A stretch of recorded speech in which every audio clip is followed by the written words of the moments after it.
Frankenstein by Mary Shelley, narrated by Owen Gemmer, text on screen courtesy of Project Gutenberg. Stay tuned at the end of the chapter as I, a high school English teacher, share some discussion questions for your reflection and that you can bring up in your English class, book club, or whatever other context you're reading this for. Chapter 8. We passed a few sad hours until 11 o'clock when the trial was to commence. My father and the rest of the family being obliged to attend as witnesses, I accompanied them to the court. During the whole of this wretched mockery of justice, I suffered living torture. It was to be decided whether a result of my curiosity and lawless devices would cause the death of two of my fellow beings, one a smiling babe full of innocence and joy, the other far more dreadfully murdered, with every aggravation of infamy that could make the murder memorable in horror. Justine also was a girl of merit, and possessed qualities which promised to render her life happy. Now, all was to be obliterated in an ignominious grave, and I the cause. 1,000 times rather would I have confessed myself guilty of the crime ascribed to Justine, but I was absent when it was committed, and such a declaration would have been considered as the ravings of a madman. It would not have exculpated her who suffered through me. The appearance of Justine was calm. She was dressed in mourning, and her countenance, always engaging, was rendered, by the solemnity of her feelings, exquisitely beautiful. Yet she appeared confident in innocence, and did not tremble, although gazed on and execrated by thousands. For all the kindness which her beauty might otherwise have excited was obliterated in the minds of the spectators by the imagination of the enormity she was supposed to have committed. She was tranquil, yet her tranquillity was evidently constrained, and as her confusion had been before adduced as a proof of her guilt, she worked up her mind to an appearance of courage. When she entered the court, she threw her eyes round it and quickly discovered where we were seated. A tear seemed to dim her eye when she saw us, but she quickly recovered herself, and a look of sorrowful affection seemed to attest her utter guiltlessness. The trial began, and, after the advocate against her had stated the charge, several witnesses were called. Several strange facts combined against her, which might have staggered anyone who had not such proof of her innocence as I had. She had been out the whole of the night on which the murder had been committed, and towards morning she had been perceived by a market woman not far from the spot where the body of the murdered child had been afterwards found. The woman asked her what she did there, but she looked very strangely, and only returned a confused and unintelligible answer. She returned to the house about 8 o'clock, and when no one inquired where she had passed the night, she replied that she had been looking for the child, and demanded earnestly if anything had been heard concerning him. When shown the body, she fell into violent hysterics, and kept her bed for several days. The picture was then produced, which the servant had found in her pocket, when Elizabeth, in a faltering voice, proved that it was the same which, an hour before the child had been missed, she had placed around his neck. A murmur of horror and indignation filled the court. Justine was called on for her defense. As the trial had proceeded, her countenance had altered. Surprise, horror, and misery were strongly expressed. Sometimes she struggled with her tears, but, when she was desired to plead, she collected her powers and spoke in an audible, although variable voice. "God knows," said she, "how entirely I am innocent, but I do not pretend that my protestation should acquit me. I rest my innocence on a plain and simple explanation of the facts which have been adduced against me, and I hope the character I have always borne will incline my judges to a favorable interpretation, where any circumstance appears doubtful or suspicious." She then related that, by the permission of Elizabeth, she had passed the evening of the night on which the murder had been committed at the house of an aunt in Chêne, a village situated about a league from Geneva. On her return, at about 9 o'clock, she met a man who asked her if she had seen anything of the child who was lost. She was alarmed by this account, and passed several hours in looking for him. When the gates of Geneva were shut, and she was forced to remain several hours of the night in a barn belonging to a cottage,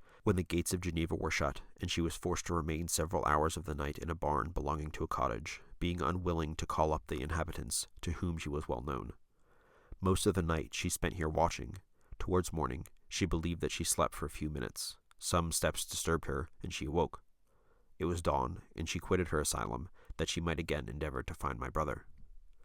If she had gone near the spot where his body lay, it was without her knowledge. That she had been bewildered when questioned by the market woman was not surprising, since she had passed a sleepless night, and the fate of poor William was yet uncertain. Concerning the picture, she could give no account. "I know," continued the unhappy victim, "how heavily and fatally this one circumstance weighs against me, but I have no power of explaining it, and when I have expressed my utter ignorance, I am only left to conjecture concerning the probabilities by which it might have been placed in my pocket. But here also I am checked. I believe that I have no enemy on earth, and none surely would have been so wicked as to destroy me wantonly. Did the murderer place it there? I know of no opportunity afforded to him for doing so. Or, if I had, why should he have stolen the jewel to part with it again so soon? I commit my cause to the justice of my judges, yet I see no room for hope. I beg permission to have a few witnesses examined concerning my character, and if their testimony shall not overweigh my supposed guilt, I must be condemned, although I would pledge my salvation on my innocence.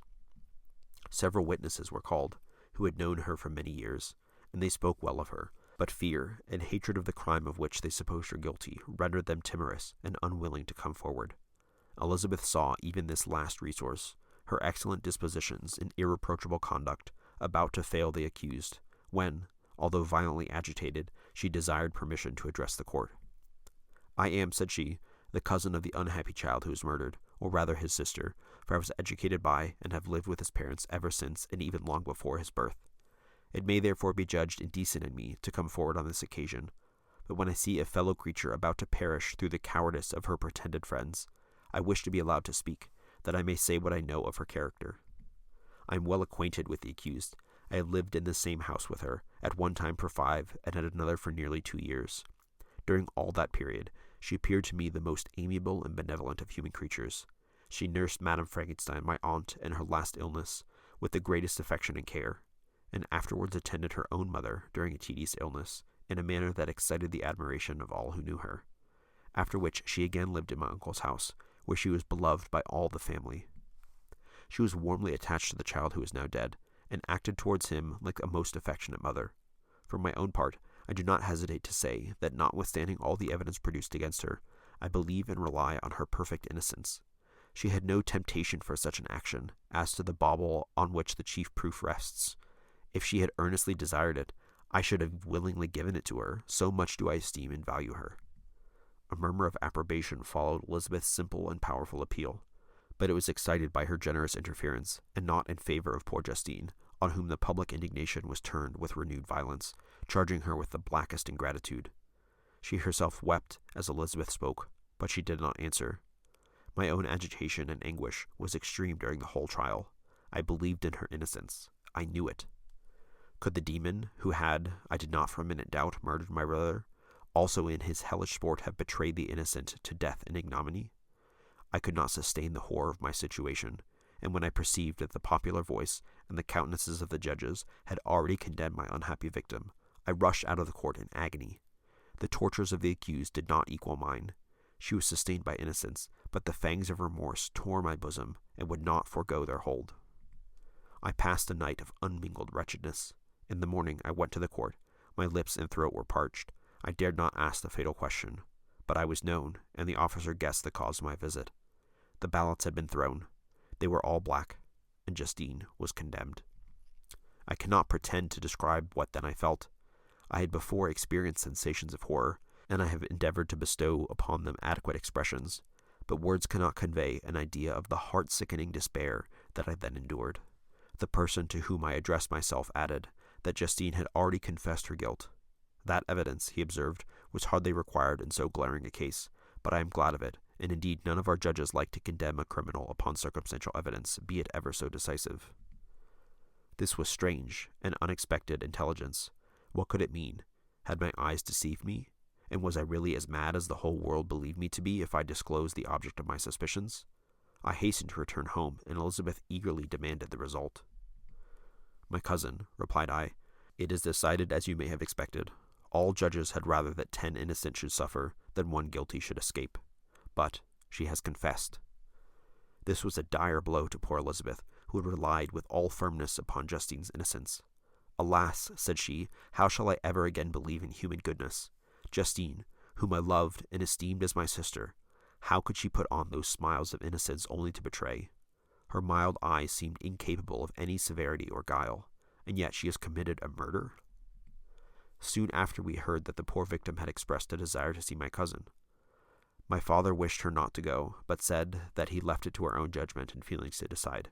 "Yes," said Elizabeth, "I will go, although she is guilty, and you, Victor, shall accompany me. I cannot go alone." The idea of this visit was torture to me, yet I could not refuse. We entered the gloomy prison chamber, and beheld Justine sitting on some straw at the farther end. Her hands were manacled, and her head rested on her knees. She rose on seeing us enter, and when we were left alone with her, she threw herself at the feet of Elizabeth, weeping bitterly. My cousin wept also. "Oh, Justine," said she, "why did you rob me of my last consolation? I relied on your innocence, and although I was then very wretched, I was not so miserable as I am now. And do you also believe that I am so very, very wicked? Do you also join with my enemies to crush me, to condemn me as a murderer?" Her voice was suffocated with sobs. "Rise, my poor girl," said Elizabeth. "Why do you kneel if you are innocent? I am not one of your enemies. I believed you guiltless, notwithstanding every evidence, until I heard that you had yourself declared your guilt. That report you say is false, and be assured, dear Justine, that nothing can shake my confidence in you for a moment but your own confession." I did confess, but I confessed a lie. I confessed that I might obtain absolution. But now that falsehood lies heavier at my heart than all my other sins. The God of heaven forgive me. Ever since I was condemned, my confessor has besieged me. He threatened and menaced until I almost began to think that I was the monster that he said I was. He threatened excommunication and hellfire in my last moments, if I continued obdurate. Dear lady, I had none to support me. All looked on me as a wretch doomed to ignominy and perdition. What could I do? In an evil hour I subscribed to a lie, and now only am I truly miserable. She paused, weeping, and then continued. I thought with horror, my sweet lady, that you should believe your Justine, whom your blessed aunt had so highly honored, and whom you loved, was a creature capable of a crime which none but the devil himself could have perpetrated. Dear William, dearest blessed child, I soon shall see you again in heaven, where we shall all be happy, and that consoles me, going as I am to suffer ignominy and death. Oh, Justine, forgive me for having for one moment distrusted you. Why did you confess? But do not mourn, dear girl. Do not fear. I will proclaim. I will prove your innocence. I will melt the stony hearts of your enemies by my tears and prayers. You shall not die. You, my playfellow, my companion, my sister, perish on the scaffold. No, no, I could never survive so horrible a misfortune. Justine shook her head mournfully. I do now not fear to die, she said. That pang is past. God raises my weakness and gives me courage to endure the worst.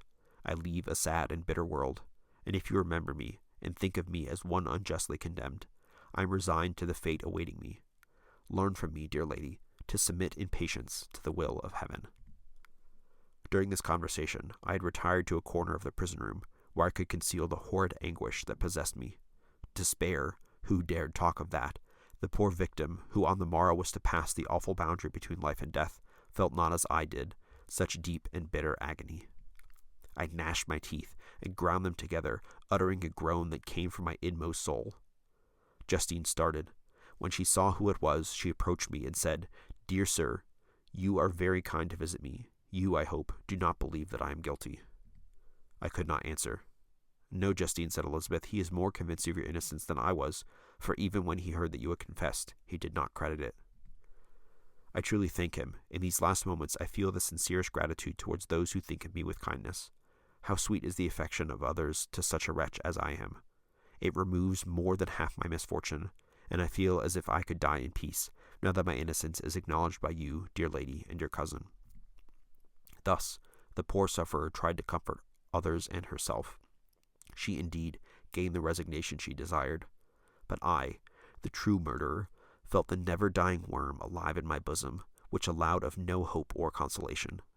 Elizabeth also wept and was unhappy, but hers also was the misery of innocence, which, like a cloud that passes over the fair moon, for a while hides but cannot tarnish its brightness. Anguish and despair had penetrated into the core of my heart. I bore a hell within me, which nothing could extinguish. We stayed several hours with Justine, and it was with great difficulty that Elizabeth could tear herself away. I wish, cried she, that I were to die with you. I cannot live in this world of misery. Justine assumed an air of cheerfulness, while she with difficulty repressed her bitter tears. She embraced Elizabeth, and said in a voice of half-suppressed emotion, Farewell, sweet lady, dearest Elizabeth, my beloved and only friend. May heaven in its bounty bless and preserve you. May this be the last misfortune you will ever suffer. Live and be happy, and make others so. And on the morrow, Justine died. Elizabeth's heart-rending eloquence failed to move the judges from their settled conviction in the criminality of the saintly sufferer. My passionate and indignant appeals were lost upon them, and when I received their cold answers, and heard the harsh, unfeeling reasoning of these men, my purposed avowal died away on my lips. Thus I might proclaim myself a madman, but not revoke the sentence passed upon my wretched victim. She perished on the scaffold as a murderess. From the tortures of my own heart, I turned to contemplate the deep and voiceless grief of my Elizabeth. This also was my doing, and my father's woe, and the desolation of that late so smiling home. All was the work of my thrice accursed hands. Ye weep, unhappy ones, but these are not your last tears. Again shall you raise the funeral wail, and the sound of your lamentations shall again and again be heard. Frankenstein, your son, your kinsman, your early much-loved friend, he who would spend each vital drop of blood for your sakes, who has no thought nor sense of joy, except as it is mirrored also in your dear countenances, who would fill the air with blessings, and spend his life in serving you. He bids you weep, to shed countless tears, happy beyond his hopes, if thus inexorable fate be satisfied, and if the destruction pause before the peace of the grave have succeeded to your sad torments.